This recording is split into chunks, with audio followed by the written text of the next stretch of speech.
Sharon is standing by the judge's desk and looking at the gavel.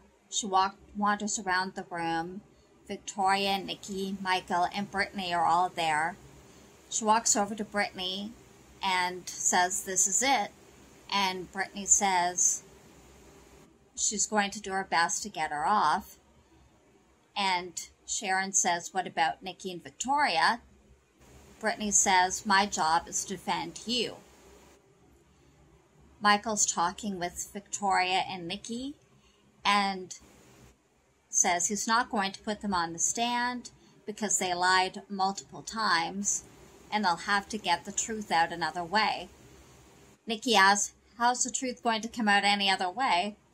And he says he saw Christine's list of witnesses she plans to call, and he says her case is pretty strong, but there is holes in it. Nikki asks, could they possibly be acquitted? And he said that's his goal. Nick is at his house getting ready to head to the courthouse when Summer comes in, and he asks if she's going to go to the trial and support Nikki and Victoria. She says yeah, she was just going to ask him for a ride, which he agrees to.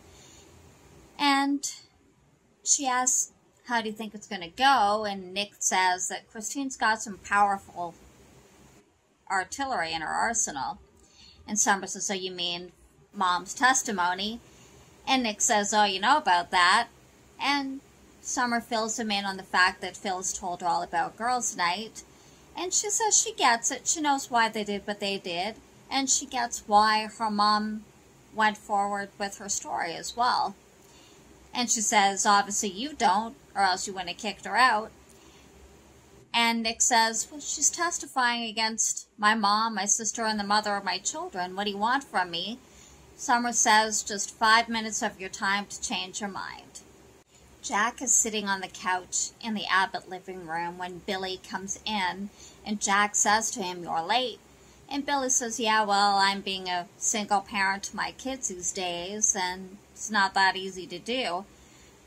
And Jack says, "Well, we have to go over the game plan." And Billy says, "Oh, you mean about the takeover from Phyllis?" And he says, "No, we have much bigger issues to worry about today, the trial." And he thinks that they should head there together and form a united Abbott front. Billy says he's worried he had a dream the night before that Victoria was convicted and sent to prison. Mariah is sitting at Crimson Lights, jiggling a sugar packet due to nerves. Kyle comes in with 2 cups and gives one to Mariah. Mariah says, "Tea? What about coffee?" Kyle tells her that tea will soothe her nerves because she's nervous about testifying today. Mariah says she's terrified she's going to say something that will get Sharon convicted. Kyle asks, "Is there anything I can do to help?" Mariah says, "You could change the subject." And he says, "Well, there's something that I need you to do." And she says, "Today?" And he said, "It's a matter of life and death." Ray is at his apartment in the kitchen having a cup of coffee when Mia comes in from the bedroom and asks him if he's going to be heading to court that day and if he's worried about his testimony.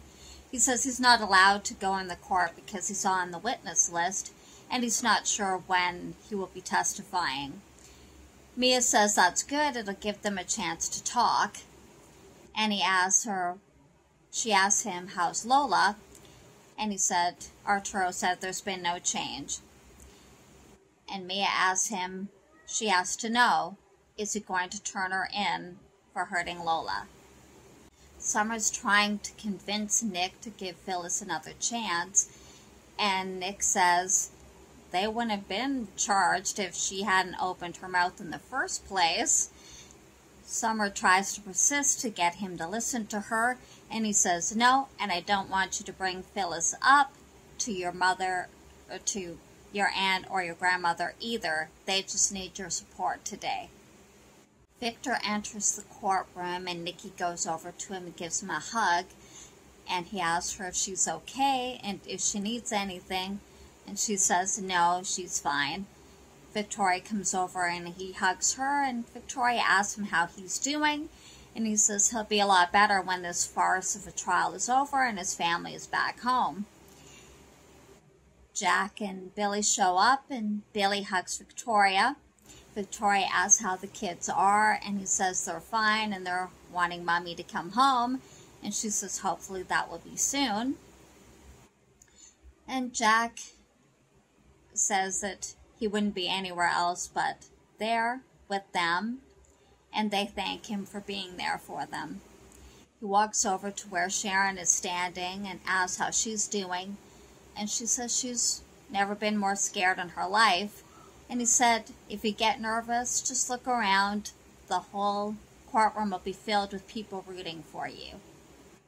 Arturo is sitting with Lola in her hospital room, holding her hand and telling her that she needs a new liver, and both Ray and him were upset that they couldn't be that donor for her, but not to give up. They're going to keep looking for a new donor, and hopefully they will find one soon. And he tells her not to give up, that she still has too much to accomplish in her life. Kyle and Mariah show up at the hospital, and she says, is this really a good idea? And he says, ask her where her friend is, and she said that they'll be there. And he said that, not to worry. And she said, what if Arturo and Ray find out? And he said, don't worry about that, just leave it to me. Mia is at the apartment alone, and Ray comes in, and she asks how work was, if hopefully things were cleared up for him. And he said, that he always wanted to be the kind of person that somebody would look up to. He wanted to be a good role model because he didn't have one. Mia says, well, that's what makes you a good person, and it'll make you an amazing father. And she asks again if he's made the decision whether or not she will turn him in to Christine. And he said it's a hard decision to make because he doesn't like to make decisions based on emotion. And he always thought no matter who it was, if it's someone he knew, even cared about, if they did wrong, he would turn them in, including her. And he said Christine, if she found out about this, wouldn't be easy on Mia, and she would send her to prison. But he doesn't want his child to be born in prison. So Mia says, does that mean you won't turn me in? And Ray says, it will stay our secret forever.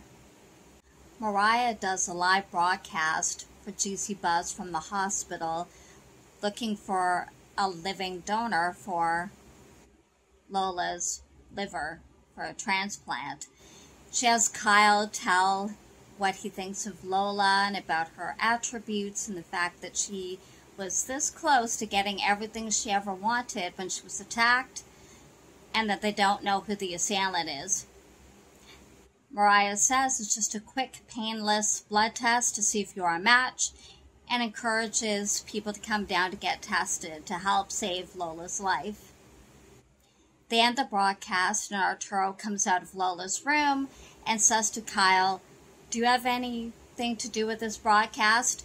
Kyle says he has everything to do with this broadcast, and if you're looking for an apology, you're not going to get it. Nick and Summer arrive at the courtroom, and he hugs Victoria and Nikki and asks how they're doing. And Nikki says she's glad that he's there, and so does Victoria. And Victor says that they need to show a united front right now.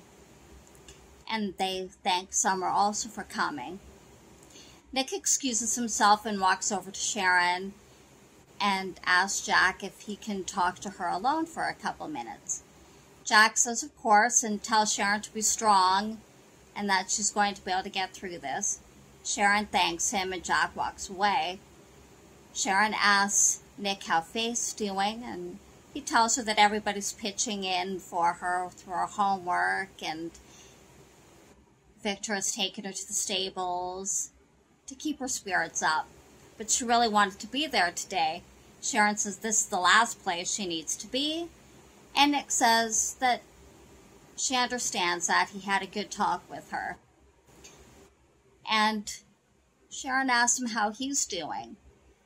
And he says he'll feel a lot better once the jury comes back with a not guilty verdict. Billy and Brittany are talking, and Billy asks how does she feel about all this, because her and JT were pretty close for a while.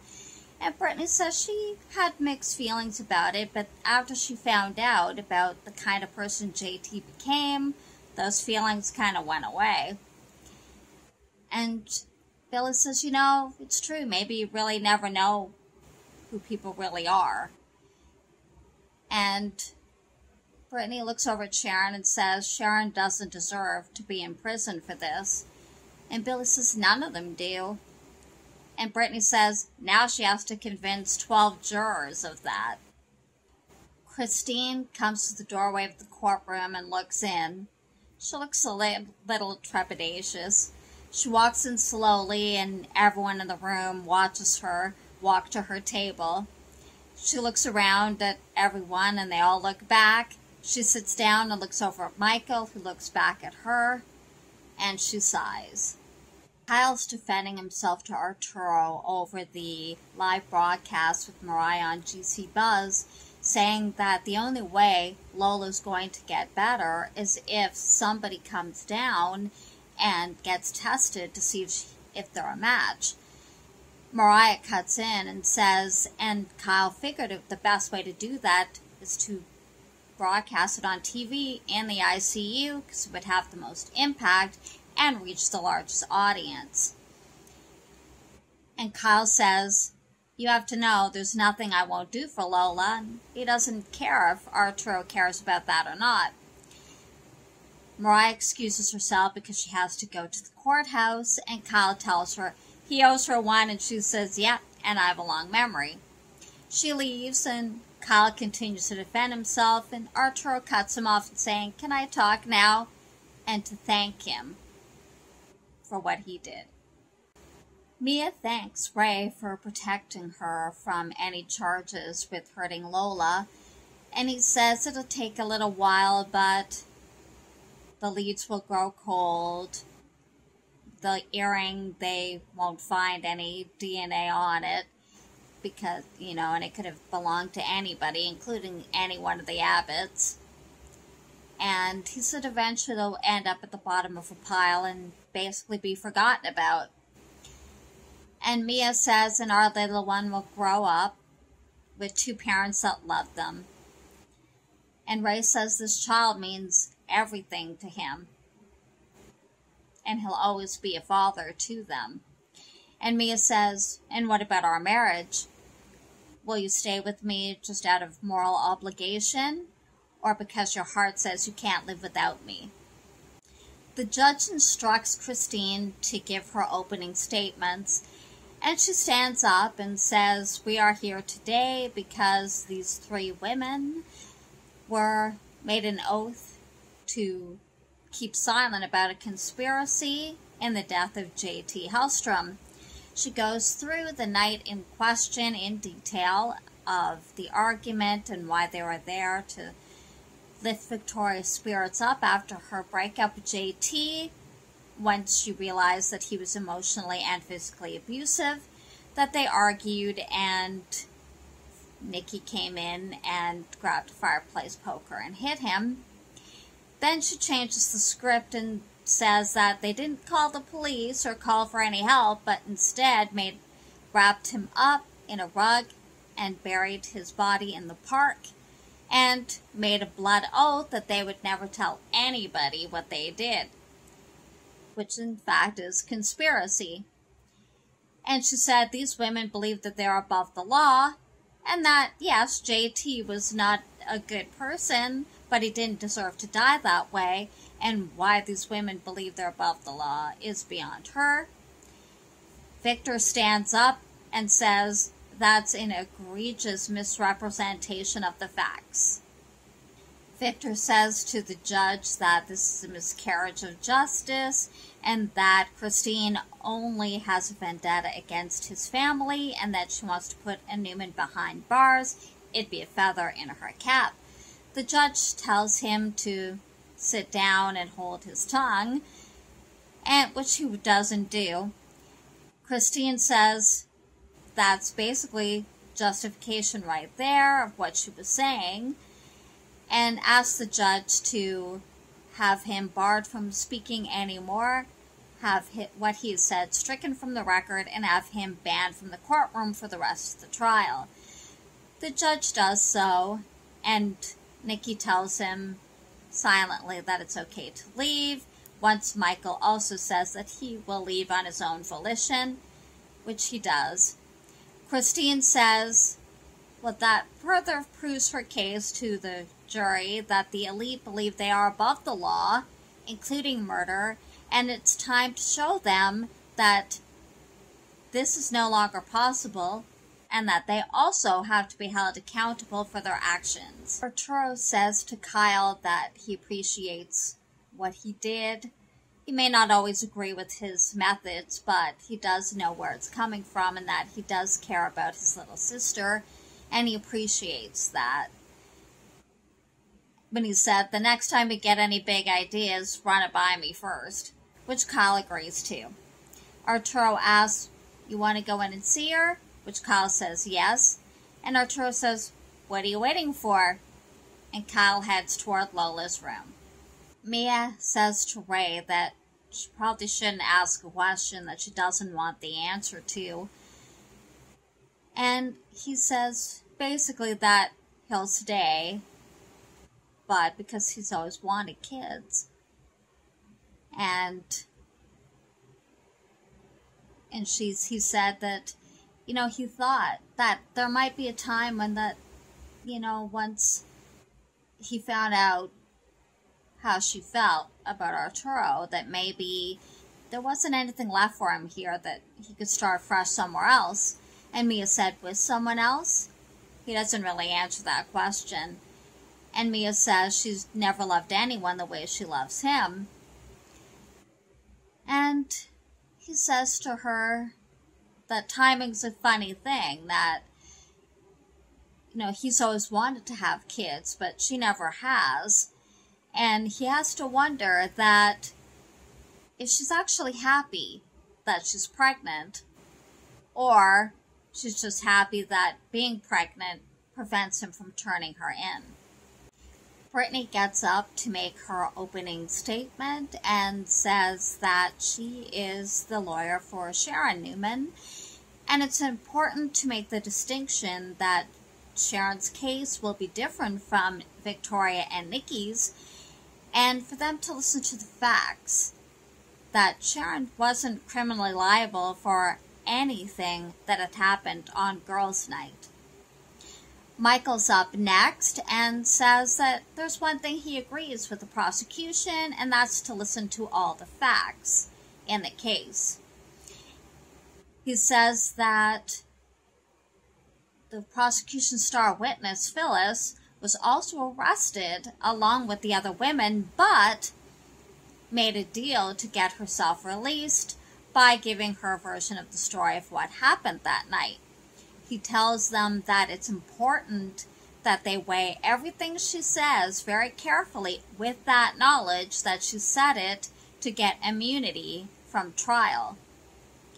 He says also that there's no evidence to prove that there was even a murder in the first place, including the video does not show that they were moving a body, and there's no even evidence that JT is even dead, considering there's no body. The judge calls for a recess of 5 minutes. Mia says to Ray that at first she never really thought of having kids, but the more she thought about it, the more she thought that everything she's done in her life has led her up to this moment, to being a mom, and she started to be happy she was pregnant, and she started to think about changing diapers and 4 a.m. feedings and how happy would make her. And if that would be a reason that Ray would still love her. And he says, you don't worry about that. And she says, good. And so they start being happy and looking forward to the future. And he says, now we have to make it official and go to the doctor and have an ultrasound and make sure everybody, you and the baby are on track. Mia starts to look a little bit worried. And she goes, oh yeah, I've already called the best OBGYN and I'm just waiting for a call back. And he said, good, I want to be there every step of the way. I want to hear the heartbeat. And I can't wait to tell everybody I'm going to be a dad. And she stands up and says, no, you can't do that. Kyle sits down at Lola's bedside and says to her that, see, I'm back and I didn't even have to pretend to be a doctor this time, that Arturo relented and let him come to see her. And Arturo comes in and says, oh, he kept going on and on and on about how you needed to see him. And they joke back and forth. And he says to Lola that there's nothing that he wouldn't do for her. And Arturo says, well, just say the word if you don't want him here, and he's gone. There's no response from Lola. Kyle gets a text on his phone, and it's from Nate. The blood test results are in. Arturo says that he's going to step out and get some air, and asks if Kyle wants anything, and Kyle says no. Arturo steps out, and Kyle addresses Lola, saying that he was so sure that he would be a match for her, but that they're not going to give up, and he tells her that Mariah did a broadcast looking for a donor for her, and he says that they'll start locally and go globally if they have to, until they find somebody to save her life. Ray questions Mia why she doesn't want anybody to know about the baby, and she says she does want people to know about the baby, just not yet. It's still really early, and she wants to wait until they're absolutely sure. And he said, we can't even tell family, and she goes, she wants it to remain their little secret for now. He agrees, and he says, but I have to warn you, once the time comes, I'm going to be shouting it from the rooftops. Sharon is looking at Christine at the other table and gets up and comes around the table looking like she's going to confront her, but stops. Brittany gets up and asks her how she's doing, and Sharon says she's more worried for Mariah than herself because Mariah's worried about her testimony. And Brittany says if she's half as strong as you are, she'll be just fine. And Sharon says Christine's going to use what she knows about that night against her. Brittany says Mariah knows that, and they'll do their best. Nikki and Victoria are talking to Michael, and they say that it was quite the opening volley and that he did a good job.